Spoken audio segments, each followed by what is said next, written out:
it was just, I mean, That's what I was saying. he didn't even know he was doing it. I figured when he was a baby, you started manipulating, show him, because we know that the Brazilians were probably doing the same at very young ages. And do you think that's why Zach has gotten to this level? Well, an awful lot of what I did with him was more geared just towards just general health and fitness. Sure. I mean, most children in the United States, they grow up, and I mean, this is horrible, man. I see the mothers here pushing kids that are almost 4 years old, man. I mean, dude, I can't believe the older children being pushed in baby carriers. Yeah. They are robbing their child of an opportunity to develop their motor control. I mean, this is such a crucial time in a child's life. This first few years, they need to be ambulatory as much as possible. People don't realize that it's the movement patterns that stimulate brain growth and intelligence and so forth. So by pushing these kids, they're really limiting them as far as their brain development. Brain is developed through movement, specifically cross-crawl movement. This is so important for children to get as much of that as possible. Pushing a kid into baby carriage is just a trap. That kid should be out walking, man.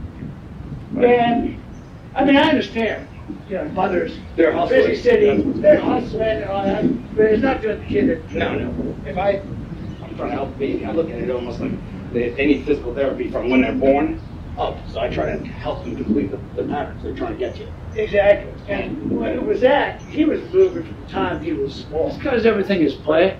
And I got this idea from the Gracie family because Elliot Gracie must have did something pretty remarkable because all those kids ended up being these amazing jiu-jitsu practitioners, you know? And How were you with Henzo?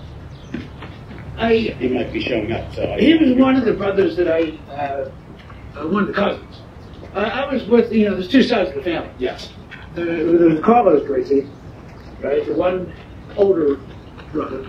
The guy that actually took lessons from Aisan Maeda. Yeah. Who was the guy that actually brought jiu-jitsu to Brazil. And then Elio, who actually never actually trained with Maeda, but observed a lot of it. He was a very sickly child. So, you know, technically Carlos was the guy that was the first Brazilian jiu-jitsu guy. And then Elio just took it and ran with it and developed it. And I was always involved in the Elio racing side of the family. But, you know, I've known Henzo for years, and we're all part of the same thing. You would think there's millions and millions of people doing jiu-jitsu, but there's not that many. Well, yeah, I would say so. You basically need to keep, you know, drones. Well, yes. You know, You watch that? We need that as Gracie family now. Because it's pretty. it's starting getting a little. Yeah, I mean, there might be like, what, 100 people that left in racing groups. So, sure. It's one of the best coaches as well. So before I talked to you, I didn't know maybe. He's quite a character. If I should jump out. Really good guy. One of the friendliest guys you ever meet.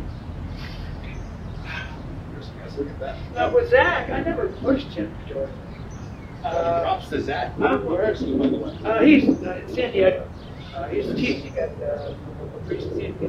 He decided that he just needs to I don't know why.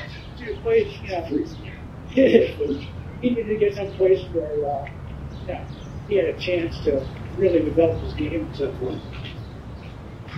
See, He felt that Philadelphia wasn't giving him what he needed. He was already, I mean, it's hard when you're really a high level guy to find training partners to really push you and all that.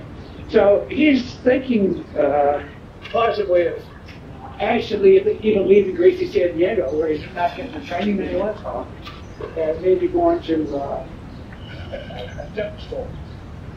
So we'll see. Yeah, it's kind of tough in jiu-jitsu. Once you start with one person, you know, there's this whole concept that you can't leave, or, you know, it's kind of like an ancient feudal system. You know, I taught you jiu-jitsu, so now you're over for the rest of your life. Japanese style. Yeah, it's Everything kind of, from the Japanese style. it's kind of silly. Americans don't, you know, they don't buy it as much. Nah, Americans believe, hey, look, I'm the customer. I'm buying your product, and, you know. But they think we're like the Chinese, the way they rip off our patents, that we rip off their jiu-jitsu. So if you teach, I mean, that's the Well, one thing about America, I mean, say what you will, is definitely upside downside. We may be the most innovative people on earth. I mean, look at the people that came and settled this country. I mean, the original pioneers, they were some real innovators, and they were very self-sufficient people. And Americans are great at taking an idea and running with it, you know? And there are other countries, like there's a saying, like, for example, I go to Germany a lot. Sure. And, you know, German engineering is now. And there's a saying, you know, German engineering, American innovation. We'll take the German design, and we'll just wait. Oh, yeah. I mean, but America's always been that way. And it's the same thing with martial arts and sports. Pretty much, whatever America decides that they want to be good at, they usually are the best. I mean, the last time I looked, you know, America's still winning all the gold medals in the Olympics. And the sports that we don't care about anymore, you know, for example, Olympic weightlifting. When I was a kid, America pretty much dominated Olympic weightlifting. Now we don't have anyone that even places anywhere in any weight class. You know why? Why the hell would a guy want to lift weights for peanuts when he can play NFL football? You know, the same best 20 months of fun. So let's think about that. Why is that? There's no money in that. No, these kids don't want to. Is it because of time? But no, even in movies, film, cinema, we have people. We're telling a story of just the Americans being able to just overcome anything. They just Pretty much. So does that help us actually get to the point where we can create an edge in areas psychologically because we have almost a dumb faith that we can do it, and then we actually, because we believe we can do it, we can get there, and because we make rocky moves. Well, an awful lot of it has to do with the mentality, you know. And I mean, I'm not raw American. I mean, to tell you the God's honest truth, I'd much prefer to stay in a place like Slovenia. I'd rather be with Europeans. You know, sometimes the American attitude can really get on your nerves. I don't like the entitlement the American has. Yeah, and you're a man that just you're fearless, basically, and not just physically is nothing. I have my. I think this is the stay at home edge. I'm not fearless. I mean, I certainly have my fears, but I try. No insurance, no permanent home. No insurance, no health insurance. That type of stuff. Because if you get sick, you just go to Spain. I just hole up in a hotel room and fast for a few days, you know. Really? Yeah. That's the best way to handle it. Since I've lost control for not having insurance, by the way. Well, not yet, but pretty soon I'm going to have to pay a fine to the IRS. I was going to say. You know, I really need to speak, Steve, because you're doing a lot of travel outside. If you spend a certain consecutive amount of time outside of the U.S., the taxes can be filed in a completely different way. Well, yeah, it's something. It's funny you mentioned that because once you're back, I worry about you. You want to see? Go ahead. It's funny. I'm being audited now because you know, the powers that be don't like nomads. Yes. They want to put you under the thumb, and they want to keep you pretty much like a bitch. She's good. She's good. You need a mirror. Yeah, like one of these glasses. Yeah, like they use bicycle. So they don't like the nomadic lifestyle because they want to keep control. You know, of course. Ever since 9/11, America's lost their freedom like crazy. Even up now, they on this fear mentality that it's like the boogeyman is out there. I mean, the boogeyman is out there. We give it too much stock. People are so afraid these days. So at any rate, I was told that because they don't have a permanent home, I'm considered a transient. So all of the tax deductions that you would normally get if you had like a house, I was told I can't have. So now all of a sudden I owe all this money and everything. It's like such bullshit. I'll tell you something, man.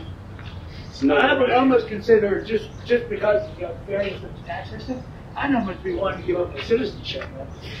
Yeah, you need to speak to a one Timothy Ferris. Yeah, so I have because he actually pushed the boundaries of this and lived overseas for a required amount of time, and then he ended up getting a second citizenship. I'm not sure if that's the reason. Yeah, well, I mean, like, still though, say what you will. having an American passport going through customs in almost any country still has a lot to choose. Okay.